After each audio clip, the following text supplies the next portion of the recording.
दोस्तों, हर एक व्यक्ति अपने या अपने किसी सगे संबंध के बारे में यानी भविष्य के बारे में जानना चाहते हैं। ऐसे ही हमारे एक सब्सक्राइबर रेखा सैनी ये जानना चाहते हैं ऐश्वर्या सैनी इनके बारे में।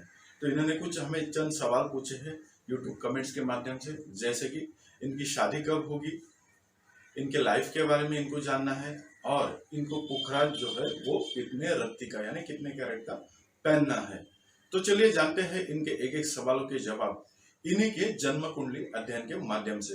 तो चलिए चलते हैं आज के जन्म कुंडली अध्ययन के ऊपर। तो इस वक्त आपको टेलीविजन स्क्रीन पर जो 12 नंबर की कुंडली दिख रही है वो है मीन लग्न की। मीन लग्न है, इनके जो स्वामी बनते हैं वो बनते हैं देवताओं के गुरु बृहस्पति, जो कि भाग्य में विराजमान है। वो भी कर्मेश और लग्नेश बन के विराजमान है षष्टेश रवि के साथ, यानी रवि और गुरु ये साथ में 8 नंबर यानी भाग्य में विराजमान है। पहला इन्होंने पूछा है कि इनकी शादी कब होगी। तो देखिए, इनकी शादी कब होगी ये जानने से पहले इनकी शादी क्यों नहीं हो रही है इसके ऊपर हम जरूर चर्चा करेंगे, क्योंकि इस कुंडली में कुछ ऐसे योग बने हुए हैं जिससे शादी में तकलीफ आ रही है और आ सकती है। तो पहले जानते हैं शादी इनकी अभी तक क्यों नहीं हुई और कब होगी। शादी और विवाह के बारे में अगर हमें देखना है तो हमें देखना पड़ता है कुंडली का सप्तम भाव। यहाँ इस कुंडली में 6 नंबर लिखा है। तो ये जो 6 नंबर है उनके स्वामी बनते हैं बुध, और उसके साथ जहाँ पे 3 नंबर है यानी सुख भाव, तो सुख भाव के स्वामी और सप्तम भाव के स्वामी बनते हैं बुध, जो कि विराजमान है अष्टम स्थान में। तो ये एक अच्छा योग नहीं है, क्योंकि सप्तमेश और सुकेश अष्टमेश में जाना ये काफी हद तक इस कुंडली को कमजोर बनाता है। क्योंकि देखिए, सप्तम भाव है जो विवाह के लिए जाना जाता है, और उसका स्वामी अष्टम में जाना, और वो भी राहु के साथ जाना, यानी जो 6 नंबर लिखा है उसके ठीक आगे का घर जो रहता है, यानी इस कुंडली का वो अष्टम भाव होता है, और जहाँ पे 7 नंबर लिखा है तो वो होता है विवाह से सुख के बारे में जानने के लिए। तो उस भाव में भी वो जो सप्तम भाव के स्वामी है बुध, वो राहु के साथ विराजमान है। हालांकि साथ उनके साथ शुक्र भी है, लेकिन शुक्र तो शुभ ग्रह है, लेकिन राहु के साथ विराजमान होने की वजह से ये कुंडली और कुछ हद तक डैमेज करती है, और ये जो शादी है इसके लिए रुकावटें पैदा कर रही है। तो पहला तो ये इनको मैं सलाह देना चाहूंगा, शादी कब होगी। शादी कब होगी इससे ज्यादा शादी ठीक समय पे कैसे होगी और किस तरह से ये आगे अच्छी तरह से शादी हो सकती है, इसके बारे में जरूर सोचना चाहिए। और इसके लिए कुछ उपाय करने हैं जो कुंडली अध्ययन के लास्ट में आपको जरूर बताएंगे।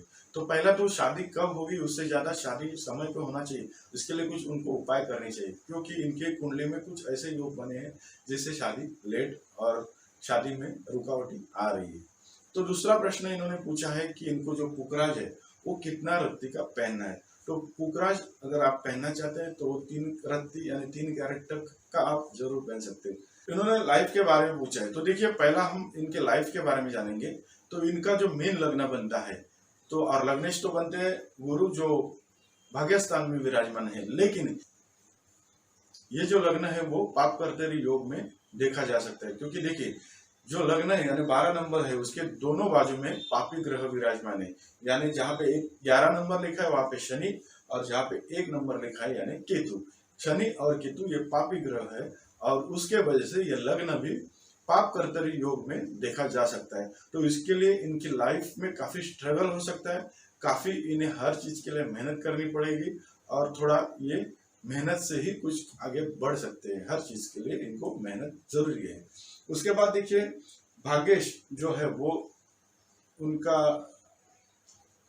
मंगल बनता है। उसके बाद देखिए, भाग्येश जो है उनका वो मंगल बनता है, और मंगल यानी क्या, ताकत, शक्ति, जो हर एक काम के लिए उत्साह देता है, शक्ति देता है, वो भी विराजमान है रोग, रिपु और शत्रु के भाव में, यानी 5 नंबर जहाँ पे लिखा है, और यहाँ पे विराजमान होने की वजह से थोड़ा ये कुंडली और थोड़ी कमजोर हो जाती है। तो उसके बाद देखिए, इस कुंडली में प्लस पॉइंट एक ही सबसे ज्यादा अच्छा दिखाई दे रहा है, वो है जो चंद्रमा है वो अपने खुद ही की राशि में है, उसके वजह से ये एक थोड़ा अच्छा योग बनता है। दूसरा, जो लग्नेश है वो भाग्य में जाके वो भी अपने मित्र के राशि में विराजमान है, ये भी अच्छा योग है। लेकिन वही मित्र यानी कौन सी, मंगल की वृश्चिक राशि, और मंगल कहाँ पे विराजमान है, रोग रिपु और शत्रु के भाव में। तो इसके वजह से भाग्येश भी थोड़े डैमेज होते हैं। भाग्येश इनको आगे हल कोई भी चीज के लिए स्ट्रगल और मेहनत बहुत दिखाते हैं। तो देखिए पहला तो इनकी कुंडली में जो सप्तम भाव है यानी जहाँ पे 6 नंबर लिखा है वो भी पाप कर्तरी योग में है, यानी इनका लग्न भी पाप कर्तरी योग में है और इनका सप्तम भाव भी पाप कर्तरी योग में। सप्तम भाव यानी जहाँ पे 6 नंबर लिखा है वो होता है इस कुंडली का सप्तम भाव। वो पाप कर्तरी योग में कैसे है देखिए, एक बाजू में मंगल और दूसरे बाजू में शुक्र बुध और राहु, उसमें से राहु ये दोनों पापी ग्रह है, यानी राहु पापी ग्रह है और एक बाजू में जो है मंगल वो पापी ग्रह है। ये दोनों पापी ग्रह होने के वजह से इनका सप्तम स्थान भी पाप कर्तरी योग में देखा जा सकता है, जिसके वजह से इनको शादी में रुकावटें, शादी में अड़चन जो भी है प्रॉब्लम्स फेस करने पड़ रहे हैं। इसके लिए इनकी शादी कब होने से अच्छा, कब होगी ये जानने से अच्छा, इनकी शादी समय पर होने के लिए और अच्छी तरह से होने के लिए इनको कुछ उपाय करने पड़ेंगे। दूसरा, इस कुंडली में यहाँ पे लगभग 5 ग्रह ऐसी जगह पे है, यानी वो स्थान ऐसे स्थान में है जैसे कि वो स्थान कुछ अच्छे नहीं माने जाते कुंडली में। जैसे कि 5 नंबर जो लिखा है वो षष्ठ भाव होता है, वो रोग रिपु और शत्रु का होता है। वहां पे देखिए भाग्येश मंगल विराजमान है। दूसरा, इनका जो 7 नंबर लिखा है यानी अष्टम भाव, ये भी अच्छा स्थान नहीं है कुंडली में, ये अच्छा स्थान नहीं होता है। वहां पे भी 3 ग्रह विराजमान है, वो भी शुक्र, राहु और बुध। उसके बाद देखिए जहाँ पे 11 नंबर लिखा है यानी व्यय भाव, ये व्यय भाव में शनि विराजमान है। हालांकि वो अपने ही राशि में विराजमान है, फिर भी इसके लिए वो थोड़ा डैमेज नहीं करेंगे, लेकिन वहां पे विराजमान होने की वजह से वहां से उनकी दृष्टि तीन नंबर, वहां से उनकी तीसरी दृष्टि जहाँ पे 1 नंबर लिखा यानी कुटुंब भाव पे, उसके बाद उनकी सप्तम दृष्टि जहाँ पे 5 नंबर लिखा है, उस 5 नंबर लिखा है यानी षष्ठ भाव पे, और उसके बाद देखिए जहाँ पे 8 नंबर लिखा है यानी भाग्य पे, शनि की जो दृष्टि वो भाग्य भाव में होने की वजह से इनको हर काम में विलंब होगा, हर काम उनका देर से हो सकता है। इसके लिए इनको काफी इनको मेहनत मशक्कत करनी पड़ेगी कोई भी काम के लिए, जैसे कि विवाह का है।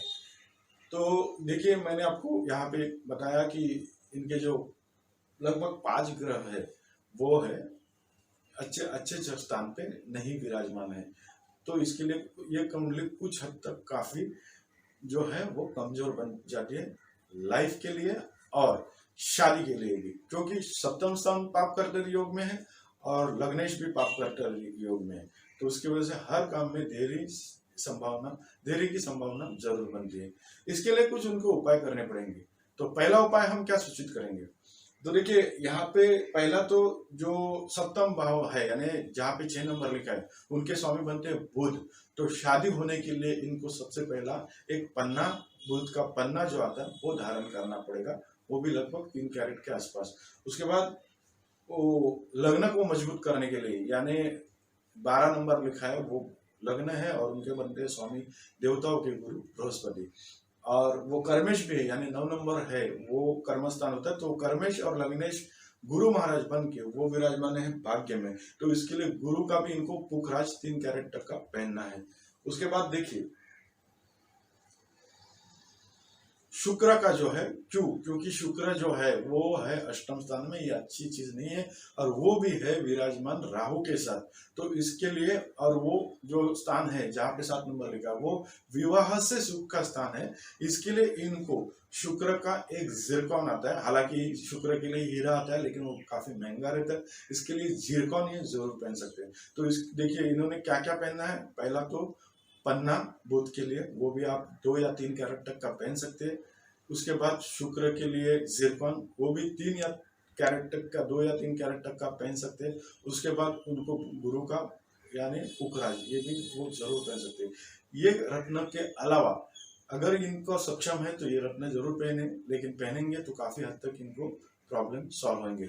इसके अलावा अगर वो सक्षम नहीं है तो फिलहाल उनको कुछ मंत्र हम सूचित करते हैं, वो अगर ये दिन में 50 बार हर एक मंत्र उनको ही बोलना है जिनकी ये कुंडली है, तो उनको ये मंत्र बोलना है।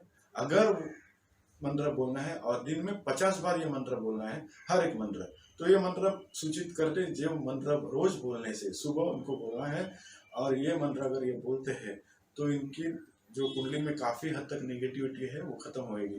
देखिए, पहले तो एक कुंडली में और एक प्रॉब्लम है कि यहाँ पे जो केंद्र के भाव है, यानी 12, 3, 6 और 9, ये होते हैं केंद्र के भाव, और यहाँ पे कोई ना कोई एक ग्रह, स्पेशली शुभ ग्रह होगा तो काफी अच्छा होता है, लेकिन कोई ना कोई ग्रह यहाँ पे मौजूद होना चाहिए, क्योंकि केंद्र स्थान, ताकि केंद्र स्थान ये कुंडली में बहुत ही इंपॉर्टेंट स्थान होते हैं।